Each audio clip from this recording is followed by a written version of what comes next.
Apreciados todos, participantes de este curso en Escatología, la Pascua de la Creación. Muchas gracias por acompañarnos una vez más en este curso. Y bueno, para el día de hoy tendremos la temática de la muerte eterna, conocida también como el infierno. Pues bien, les invito entonces a suplicar el Espíritu Santo para que nos ilumine dentro del desarrollo, el transcurso de esta sesión. En el nombre del Padre, y del Hijo, y del Espíritu Santo. Amén. Ven, Espíritu Divino, manda tu luz desde el cielo. Padre amoroso del pobre, don en tus dones espléndido. Luz que penetra en las almas, fuente del mayor consuelo. Ven, dulce huésped del alma, descanso de nuestro esfuerzo. Tregua en el duro trabajo, prisa en las horas de fuego. Gozo que enjuga las lágrimas y reconforta en los duelos. Entra hasta el fondo del alma, divina luz, y enriquécenos. Mira el vacío del alma si tú le faltas por dentro. Mira el poder del pecado cuando no envías tu aliento. Riega la tierra en sequía, sana el corazón enfermo. Lava las manchas, infunde calor de vida en el hielo.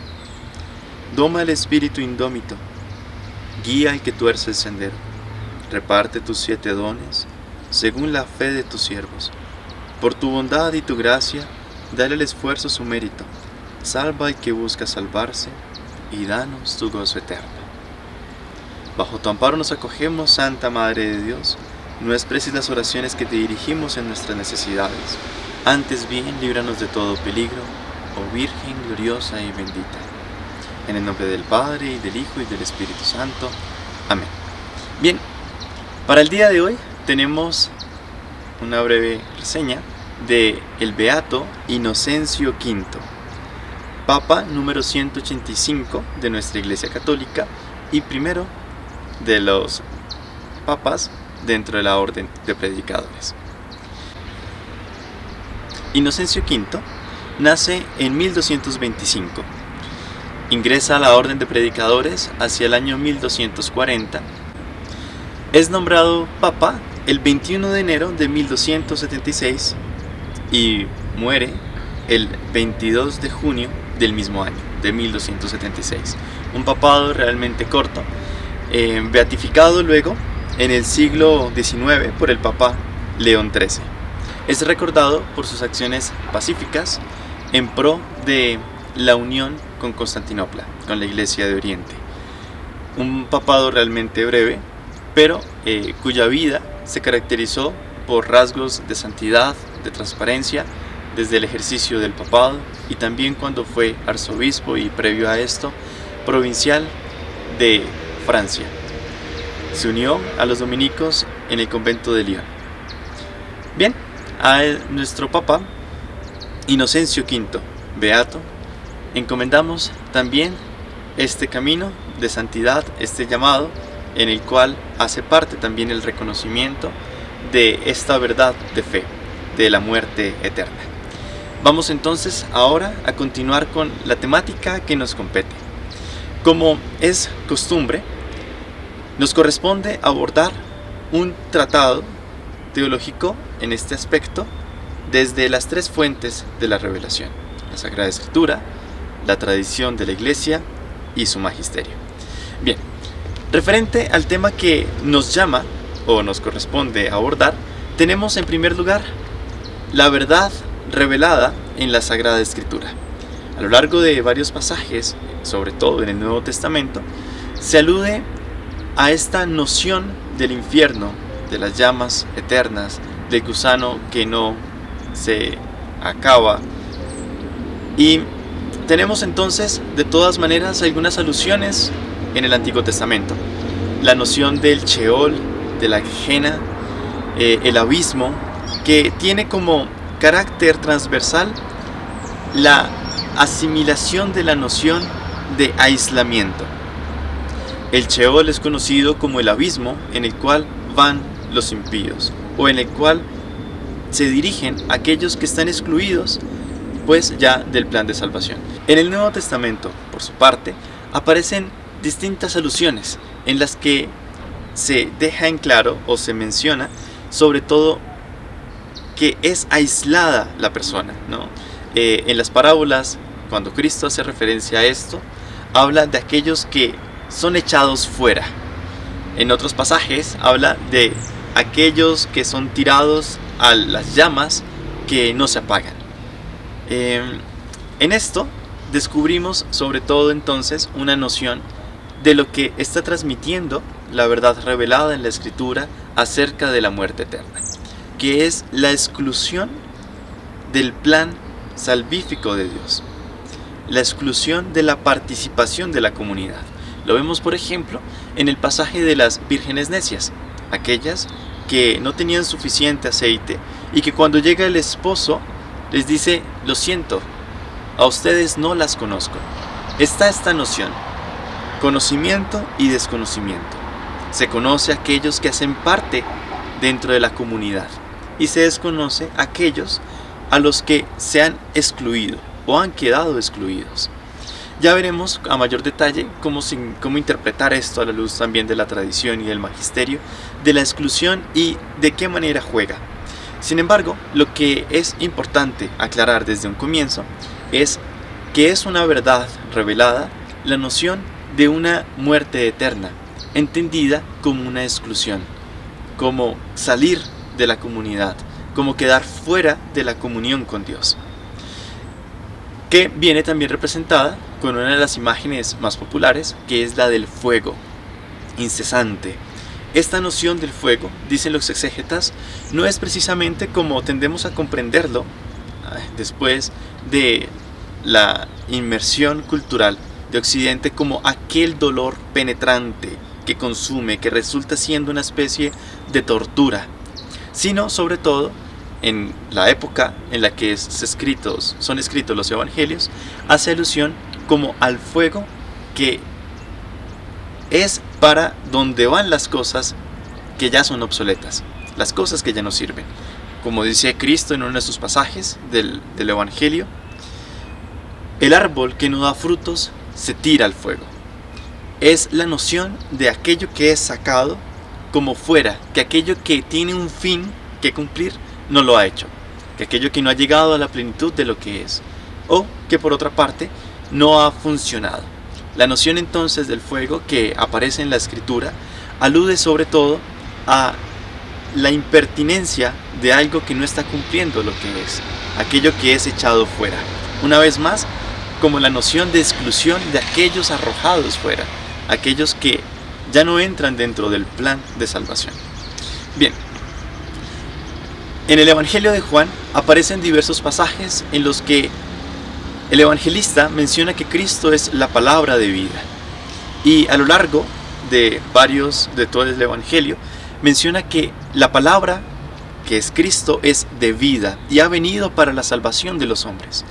Lo primero que hay que afirmar desde la revelación de la Escritura es que Dios desea que todos se salven, como aparece en la segunda carta de Timoteo. Aparece también la noción del Génesis: todo lo ha hecho bueno. Y en la carta del apóstol San Juan aparece la noción de que Dios es amor. Es decir, a lo largo de toda la Escritura, lo primero que se afirma como primacía es que Dios desea el bien, la salvación de todos, desea la vida de los suyos. Y esto es lo primero, el deseo que manifiesta a Dios tácitamente en Cristo, cuando dice, por ejemplo, en el Evangelio de Juan, que no ha venido a condenar, sino a salvar. Sin embargo, junto a la afirmación de la salvación, no viene como si fuera de contraste, sino en una opción derivada, la verdad de fe que afirma la muerte eterna. Hay una comprensión de la sempiternitas vitae, de la vida eterna, de la que ya se ha tratado en otras sesiones. De esta noción de la vida, de todas maneras aparece o es necesario sostener la noción de la muerte eterna. Ya veremos en qué sentido y de qué manera. Por lo pronto, siguiendo con nuestra tradición bíblica o lo que aprendemos de la Sagrada Escritura, vemos que no es el verbo quien acusa, quien viene a juzgar, como aparece también en ciertas imágenes en la que viene Cristo como el que es el juez, sino que es el verbo que viene a salvar, pero que un juicio o una especie de condenación sobreviene también como una exclusión de este amor. Veremos ya en la parte teológica que esto se entiende en cuanto que el hombre se cierra por su libertad a la acción salvífica de Dios.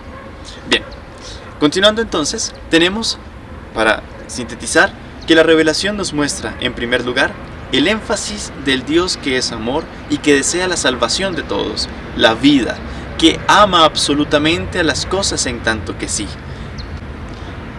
En un sentido metafísico, afirmamos que Dios ama las cosas porque han sido creadas por Él. Él es la fuente de origen y también es su punto final. El ser humano ha sido creado para la plenitud de Dios, para la comunión con Dios. Y en este sentido, lo primero que se afirma es que Dios, al ser bueno, infinitamente amoroso, como nos habla el apóstol San Juan, ha querido el bien para los suyos.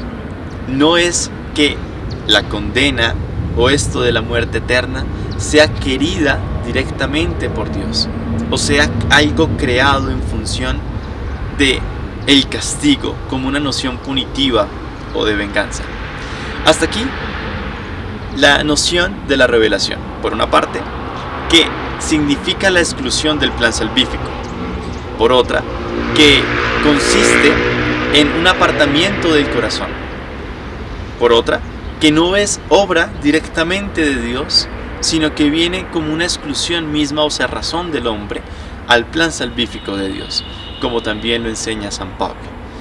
Hay una experiencia de exclusión, hay una noción que viene reservada también a quienes se niegan a este plan. Bien, tenemos luego entonces en la tradición de la Iglesia, en los padres, en la historia, a lo largo de la historia, una aceptación mayoritaria de esta noción de verdad como artículo de fe, como noción de la existencia de la muerte eterna. Tenemos entonces desde los comienzos textos de los padres de la Iglesia que nos relatan la noción del infierno o del castigo eterno o de esta muerte eterna como una noción que alienta a la perseverancia en el llamado a la santidad, en el llamado a la vida, en buscar la corrección de la vida. Sin embargo, también en varios textos de los padres de la Iglesia, como sucede en San Agustín, se alude que esta noción del infierno no es caracterizada precisamente como si fuera más valiosa que el cielo, sino que el cielo, que es el punto principal, la promesa esperada, la vida eterna, se contrapone por otra parte el infierno como la privación de esta experiencia. Más que la acentuación en los castigos o en el temor, que en otra época sí sucedió, se afirma que es el mayor castigo la privación de la comunión con Dios. Como relata Agustín, Señor, nos has creado para ti y nuestro corazón está inquieto hasta que descanse en ti. Pues el infierno sería entonces la privación de este objeto de descanso o de esta plenitud que puede lograr o a la que está llamado el ser humano de Dios, ¿no? Es precisamente que aquello para lo que ha sido creado en su plenitud no se consiga, que quede en la frustración. Esta es la muerte eterna. Hubo también una corriente de los llamados padres misericordiosos entre el siglo IV y V que afirmaron, siguiendo a Orígenes de Alejandría, la tesis de la apocatástasis.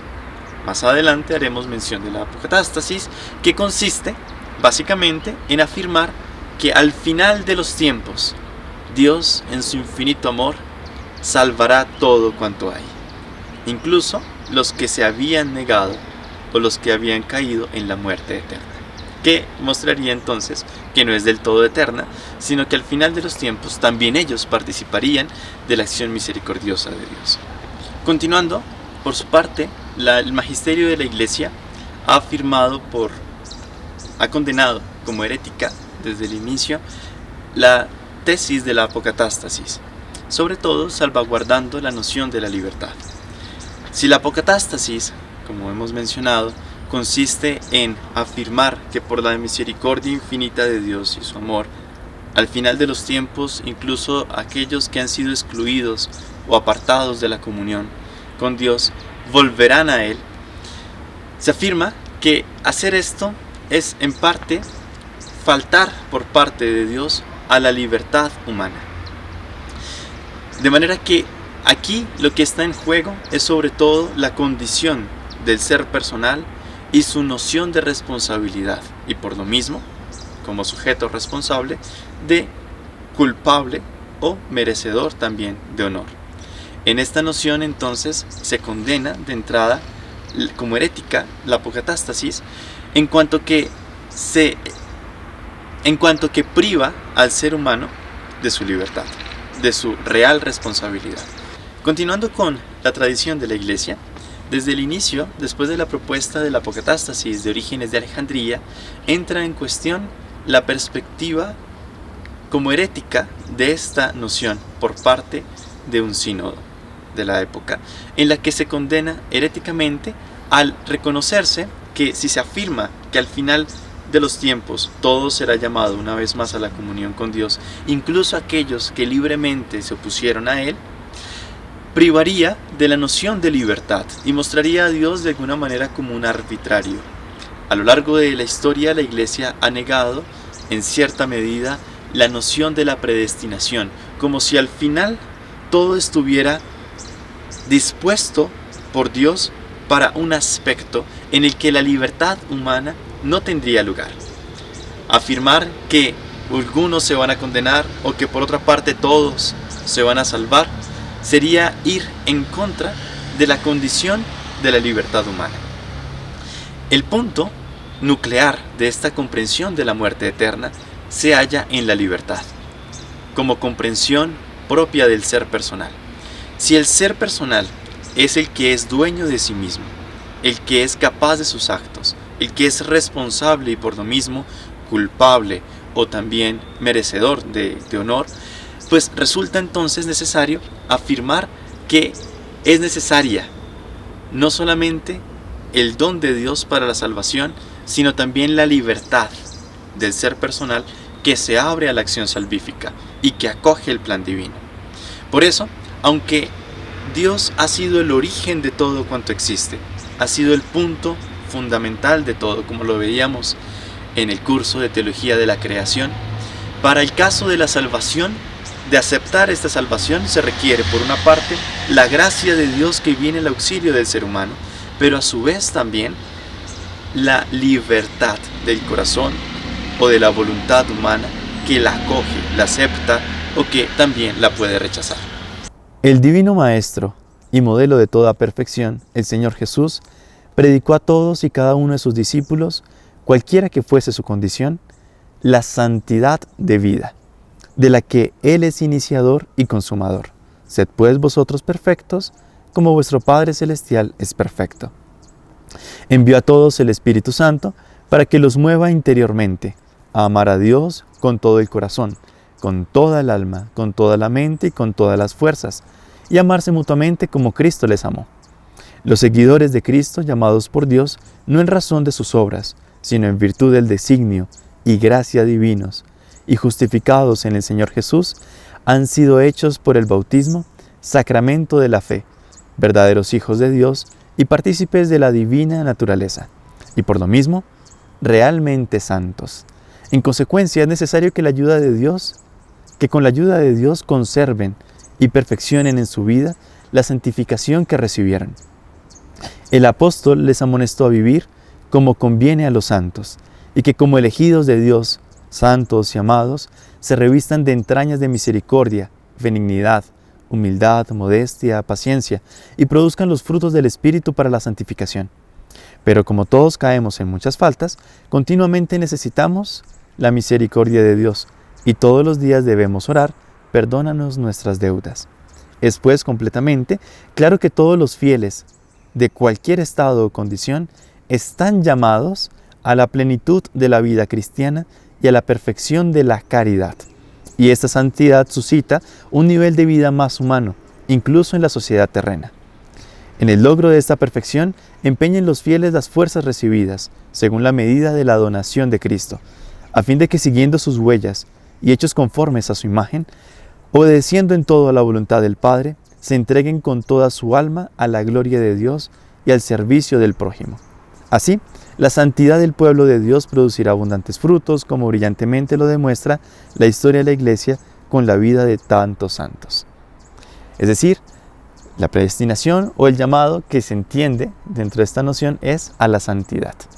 No quiere decir que esté ya determinado el destino final del ser humano, porque pasa o es necesario afirmar la libertad del hombre. Por eso está el dicho de los padres: Dios que te creó sin ti no puede salvarte sin ti. Se requiere de tu voluntad, de tu libertad, de aceptarlo en tu ser personal para que acontezca. Dicho esto, también a lo largo de la tradición de la Iglesia ha tenido la oportunidad de nombrar cantidad de santos, de oficializarlos. Y es la esperanza común que tenemos todos de la salvación, de la gloria, de la comunión con Cristo. La apocatástasis, aunque es una herejía, en nuestro tiempo ha cobrado una nueva fuerza en cuanto no afirmarla completamente, sino decir que es también un deseo legítimo y es una esperanza cristiana que juntos deseemos la salvación de todos. Que así vaya a acontecer no es precisamente lo que afirmemos, porque hemos dicho que es lo que atentaría contra la libertad y por lo tanto caeríamos en error, sino en afirmar la esperanza y el deseo de la salvación de todos, como lo ha hecho ya en la segunda carta a Timoteo. Dios quiere que todos se salven. Dios no desea, como dice también en el Antiguo Testamento, la condenación del pecador, sino que viva, sino que se salve. Es el deseo de Dios y en el que descubrimos a lo largo de toda la revelación, en la historia económica de Dios, que es el que se entrega precisamente para llevar a la libertad y a la comunión, a la salvación a sus hijos. Bien, esta comunicación de vida es el énfasis. Cuando la Iglesia a lo largo de la historia ha afirmado la santidad de tantas personas, ha mostrado un ejemplo de lo que es la comunión con Dios. A su vez, nunca a lo largo de toda la tradición, de toda la historia, ha afirmado la condenación de alguien en particular. Mantiene la noción como artículo de verdad de la muerte eterna, pero ha reconocido que no compete a ella afirmar el juicio sobre alguien en sentido condenatorio.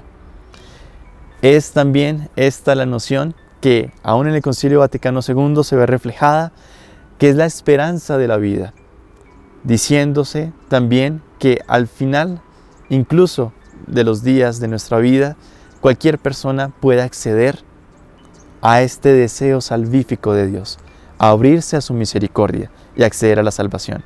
Por lo tanto, no afirmamos o no hay una afirmación tácita de la condenación de alguien, aunque sí se conserva la verdad de esta posibilidad de la muerte eterna. Bien, dicho esto, un poco a lo largo de la tradición, tenemos que reconocer también que ha conservado el magisterio la noción del infierno no como un lugar, sino como una especie de estado en el que lo principal no son los dolores, no son la tortura, no es el castigo, sino no hay mayor castigo que la privación de la plenitud del corazón del ser humano, es decir, de la privación de Dios. Está esta noción establecida y a lo largo. Dentro del magisterio, la noción de la muerte eterna entra tardíamente dentro del credo, pero sí está inicialmente la afirmación de la vida eterna. Y en contraposición más o menos podría derivarse. Ahora bien, nos entramos a la siguiente sección y es la reflexión teológica o desde los teólogos de esta experiencia de la muerte eterna. Esta noción de la muerte eterna ha llevado a los teólogos a comprender que es de alguna manera una creación del hombre. Es decir, dentro de toda la interpretación teológica a lo largo de la historia, se ha reconocido que si Dios es bueno, si Dios es amor, como hemos dicho desde la noción de la revelación, si todo lo ha hecho bien, ha hecho las cosas buenas, el infierno no es una creación que surja de Dios, sino que más bien parece una creación misma del hombre. Entendida esta no como el lugar, aunque pues reconocida por la teología de la liberación como que sí dentro de la historia hay una experiencia del infierno, un infierno intrahistórico en circunstancias en las que se ve la opresión, el desprecio o la minusvaloración de la dignidad humana en distintas circunstancias y también etapas históricas de nuestro tiempo. Sin embargo, no es esta la noción de la muerte eterna a la que alude este artículo de fe de estos infiernos intrahistóricos, sino el infierno que se reconoce puede acontecer intrahistóricamente es solamente una alusión a lo que es en realidad la muerte eterna, que consiste, como hemos dicho, en la privación de Dios. ¿Cómo se entiende entonces, o cómo se ha entendido la noción de la muerte eterna, este artículo de fe en la experiencia teológica? Pues bien, se dice que si la salvación tiene que pasar por la libertad del ser humano, su estructura entonces está en la afirmación de que el ser humano también puede libremente cerrarse o negarse al plan salvífico de Dios, es decir que no a Dios, y decirlo también rompiendo con la imagen que tiene el ser humano de su creador. Hemos dicho en el Génesis, el ser humano ha sido creado a imagen y semejanza de Dios. Negarse a la acción salvífica de Dios es de alguna manera romper con esta noción de la imagen, negarse a ella. Tenemos entonces una noción que consiste en que el infierno es la cerrazón del hombre mismo al plan salvífico de Dios, a la gracia, al deseo. Ahora bien, a lo largo de la teología también esta cerrazón o esta noción de libertad o posibilidad para decir no ha sido cuestionada en cuanto a qué tan profunda o radical puede ser precisamente esta opción del no. Por ejemplo, si el ser humano ha sido creado indiscutiblemente para que su corazón se dirija hacia su principio último, que es Dios, pues ¿cómo podría cerrarse del todo? Podría ser una cerrazón viciada, circunstancial, por muchos elementos que podrían estar alrededor, que podrían viciar su noción plena de libertad. Sin embargo, esta noción rompe de alguna manera con la comprensión de la persona que es dueña de sí misma. Es por lo tanto importante a lo largo de toda esta comprensión del artículo de fe de la muerte eterna salvaguardar la libertad individual. Se ha reconocido también ciertos pecados que son estructurales, comunes a ciertas sociedades o culturas, pero aún así, frente a esto, está la opción de libertad de sobreponerse a ellos y de abrirse a la acción salvífica de Dios.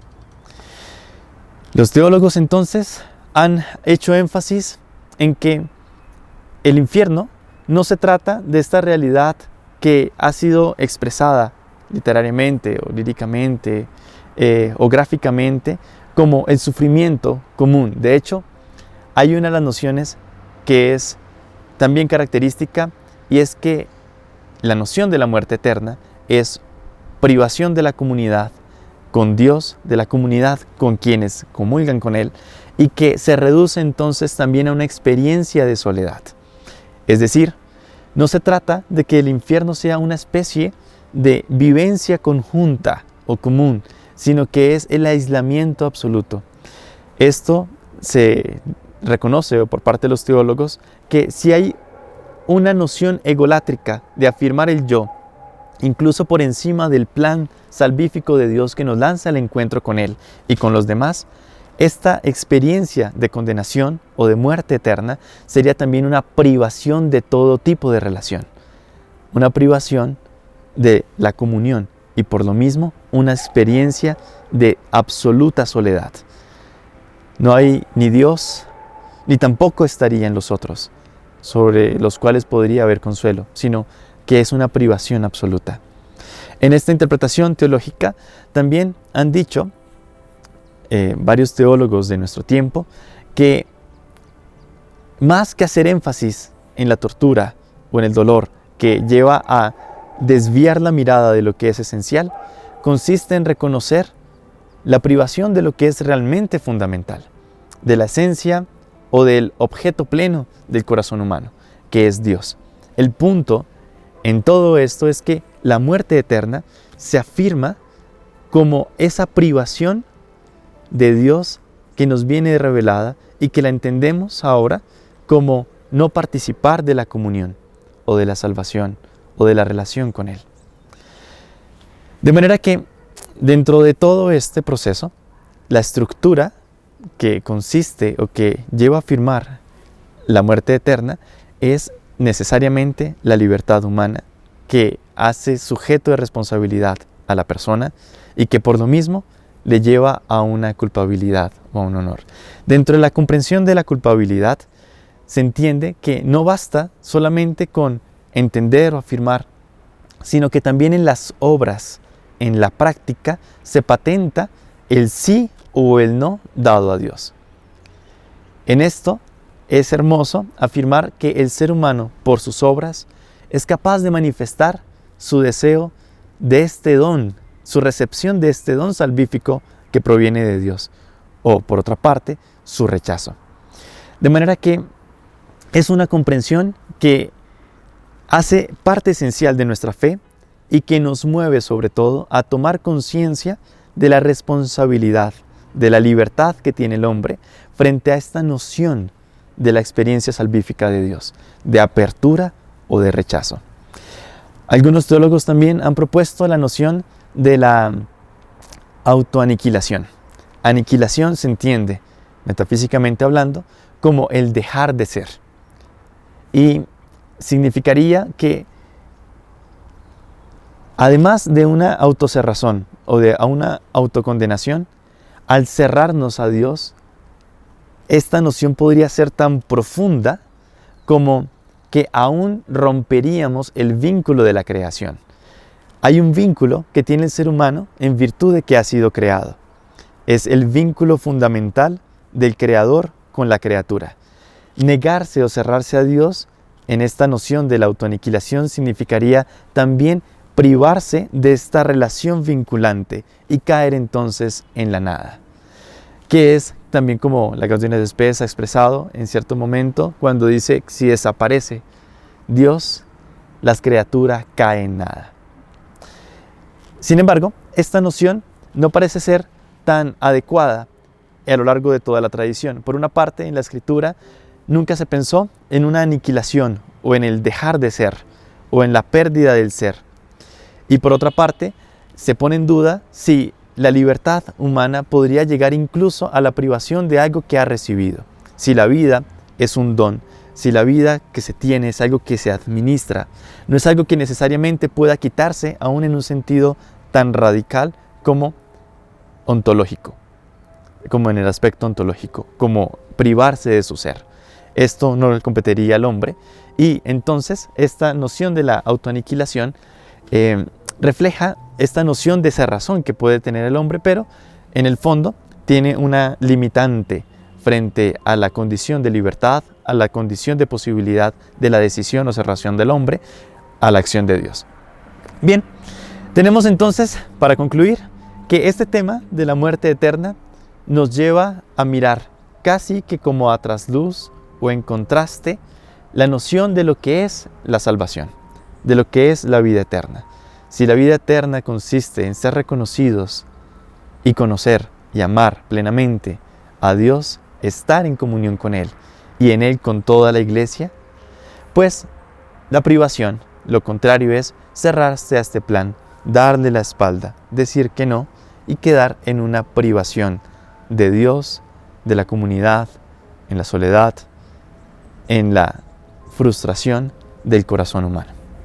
Para finalizar nuestra sesión, les invitamos a modo de taller a que reflexionemos un poco acerca de estos contrastes, de la posesión de Dios y de la privación de Dios, de la afirmación en el sí a esta imagen que hemos recibido, a esta vocación a la santidad y precisamente también su contraste que es la cerrazón, el cerrarnos.